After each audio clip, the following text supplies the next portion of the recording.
A good afternoon to you and welcome. Thank you for joining us at MRI TV Poko News. My name is Kivumbi Najibuh. Let us have the news headlines.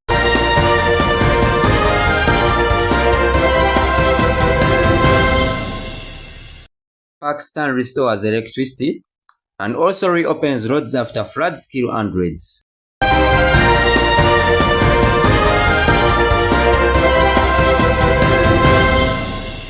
Pakistan has restored 70% of electricity service and also reopened the damaged roads in the north and in the northwest after the clash of floods killed more than 300 people. According to the Information Minister Twalata, engineers are working hard to fully restore the electricity system that was knocked out by the flooding last week. He further said, monsoon rains tragedy floods have killed more than 700 people nationwide since 26th of June 2025.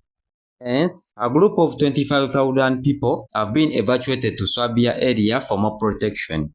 My name is Kivumbi Najibuh at MRI TV Poko News.